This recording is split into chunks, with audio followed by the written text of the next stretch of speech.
Boa tarde, professor. A gente vai apresentar nosso projeto de instrumentação aqui. Eu sou o Patrick. Eu sou o Tito. E o Adler também, ele não está participando da gravação, mas ele participou da montagem do nosso projeto. Vou apresentar um pouco aqui para você.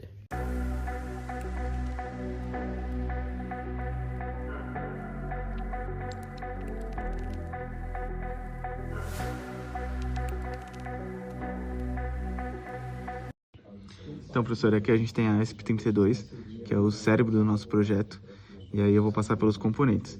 Aqui a gente tem o DHT11, ele vai ler a temperatura e a umidade do ambiente.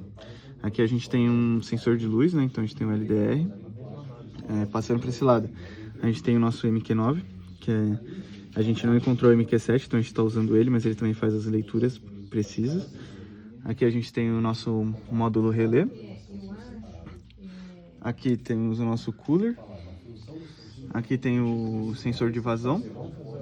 Nosso sensor de presença, que vai estar ligado quando tiver uma presença, vai acender a lâmpada. Bom, então começando a apresentar os nossos sensores. Como eu falei, aqui a gente tem o nosso DHT11. Ele lê temperatura e umidade. Ele possui 3 pinos. Então tem um pino de positivo, né, o pino negativo, GND, e a saída. A saída dele é digital, mas ele tem um sensor, uma biblioteca interna que vai fazer essa conversão para a gente na programação e vai mostrar os sinais, a leitura, né, como se fosse analógica. Bom, passando para o nosso próximo sensor, aqui a gente tem o sensor LDR. Ele funciona do mesmo jeito, ele tem 3 pinos, um para alimentação, um GND e um de sinal. Ele é um sensor analógico, então ele faz a leitura analógica. Depois a gente vai mostrar na programação, mas ele tem uma variação basicamente de 0 a 4095, sendo 4095 completo escuro, e aí, né, as próximas variações, quanto menor, maior a intensidade de luz. Bom, então passando para o nosso terceiro sensor, aqui a gente tem o MQ9, como eu comentei antes, a gente não achou o MQ7, mas esse faz o mesmo serviço e até um pouco mais. Ele vai detectar, né, propano, metano e monóxido de carbono. Ele possui 4 pinos, sendo 2 para alimentação, positivo e negativo, um para leitura digital e um para leitura analógica. Nesse caso aqui, a gente está lendo, a gente quer identificar a variação, né, do gás, enfim. E então a gente está usando o pino analógico dele para fazer a leitura. Ele é um sensor que precisa ser alimentado com 5 volts. Então o que a gente fez? Na protoboard a gente fez uma linha que está sendo alimentada pela fonte de bancada com 5 volts. Então a gente está alimentando o nosso sensor. A saída dele, a gente teve que fazer um bem bolado. Então a gente fez uma associação aqui de resistores, 3 resistores de 10K cada em série, para garantir que essa saída não chegue a 5 volts e possa prejudicar a ESP. Então aqui a gente tem essa associação de 6 resistores. A gente pega o sinal daqui e joga direto para a ESP, garantindo que esse sinal não vai ultrapassar os 3.3 volts, que é a tensão que a ESP trabalha. Passando então para o nosso quarto sensor, aqui a gente tem um sensor que vai medir a vazão.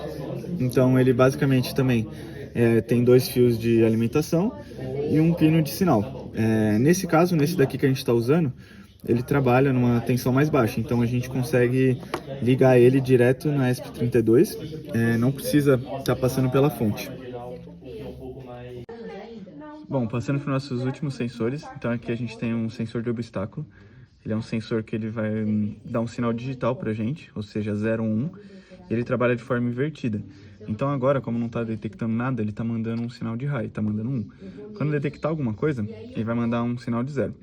Passando para o relé a gente programou de forma que quando o sensor identificar uma presença, ele vai mandar um sinal para o pino, no caso o pino 23 da ESP, e aí esse sinal ele vai passar pelo conversor, lógico, porque a ESP dá um sinal de 3.3 e o relé ele precisa de um sinal de pelo menos 5 para fazer o chaveamento.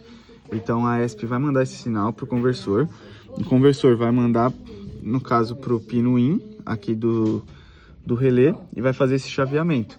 Aí o chaveamento, né, vai chavear para a rede, que é onde está chegando aqui o 127, e vai acender a lâmpada. E aqui a gente vai mostrar agora como que é. Detectou presença, acende a lâmpada. Não tem mais nada presente, a lâmpada apaga. Vamos passar agora aqui para a parte da programação. A Então aqui a gente tem, né, nas 3 primeiras linhas, são basicamente bibliotecas. Uma para o Wi-Fi da ESP, fazer ele funcionar. Aqui é para poder subir os arquivos para a nuvem. E aqui é a biblioteca, como eu comentei antes, do DHT, do sensor de temperatura e umidade. A gente conseguiu subir os dados para a nuvem, vou mostrar depois. Então aqui é basicamente a configuração Wi-Fi com o ThinkSpeak, que é a plataforma que a gente usou. Então esses dados aqui é o roteador, no caso é meu celular, a senha do Wi-Fi. Aqui para o site e aqui para onde ele vai subir os dados, né? Aqui a gente passa para a parte de programação, então a gente definiu os pinos. Então, por exemplo, o pino do DHT na ESP é o 4, aqui é da biblioteca, o pino do LDR é o 5 e por assim vai. Aí a gente tem o sensor de vazão, o LDR, o MQ9, o relé e o cooler. Aqui são as variáveis, né, de calibração dos sensores. Aqui é para o sensor de vazão, então a gente criou, né, um pulse counter, que no caso esse mais significa que toda vez que somar contar um, ele vai somando. Então deu um pulso, conta, deu 2, conta e por assim vai. Aqui é para aparecer no serial, né? Aqui é a frequência do serial. Aqui a gente foi onde definiu os sensores, então sensores atuadores. O pino, no caso, se ele é input. Pull up aqui, no caso, ele simula, né, um resistor. Tem a parte do cooler. Aqui é basicamente para mostrar se a ESP conectou ao Wi-Fi ou não.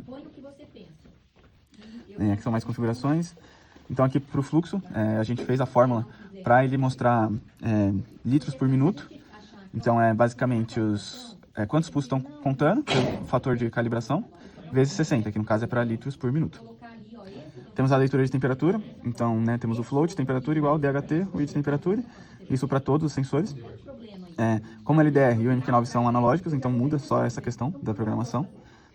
Aqui foi para o cooler, que a gente tentou fazer o controle dele pelo LDR, então quanto maior a intensidade luminosa, mais rápido ele iria girar. Mas aqui não funcionou, não deu tempo de fazer ele funcionar.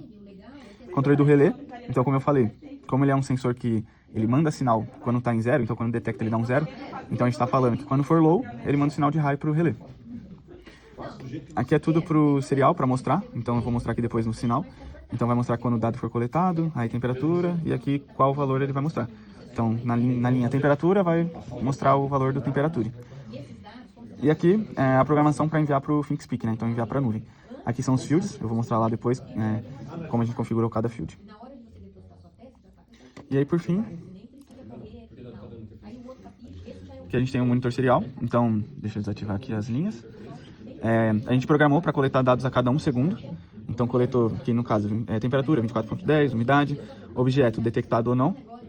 Então quando a gente detecta e acende a luz, ele muda para objeto detectado e cooler ou não, e relé ligado. Se eu tiro, objeto detectado não, e relé desligado. Continuando aqui então os dados que estão sendo coletados, já mostramos o objeto e o relé. Então agora vamos mostrar o de fluxo, pode ver que está 0. Agora o Patrick vai assoprar. Enquanto ele está soprando, ó, foi feita a leitura. Isso em litros por minuto, né? Aqui, ó. Ele está soprando, o valor vai alterando. E agora para o MQ9, então para detectar, a gente espirrou álcool etílico e está colocando. Então pode ver que tem uma variação, ó, o valor está subindo. Agora o Patrick vai tirar o papelzinho ali com álcool. E o valor começa a cair. Agora mostrando que a gente conseguiu subir os dados para a nuvem. Então a gente, como eu mostrei na programação, foi para o ThinkSpeak. A gente entra aqui e a gente tem as leituras do dado. Então a última leitura foi feita há 11 minutos atrás. Já teve 351 leituras. Então aqui a gente fez os fields, né, como eu mostrei na programação naquela hora. Então o field 1, ele está mostrando a variável da temperatura. Então a gente tem aqui uma variação entre os dias, né, que foram feitos os testes, né, onde a gente está fazendo os testes. Então aqui no caso hoje, dia 7, às 3h47, mostrou temperatura de 23 graus. Agora o último dado coletado, 5,2, a temperatura pode ver que aumentou. E isso para todas. Então a gente fez a questão da umidade também, a mesma coisa. Aqui é o infravermelho. Aqui a gente tem a vazão. Então, claro que como fica 0, né, o dado sempre vai estar zerado e quando tem uma leitura, ele dispara. Por isso que a gente tem esse tipo de gráfico aqui. Aqui é o MQ9, é a mesma coisa, o valor dele fica muito baixo, então quando a gente coloca ali o álcool, né, o valor dele sobe bastante. E temos o LDR, que varia muito, mas fica naquela faixa dos 20, 30 ali, que é a iluminação aqui da sala. Então é isso nosso projeto, professor. Obrigado aí.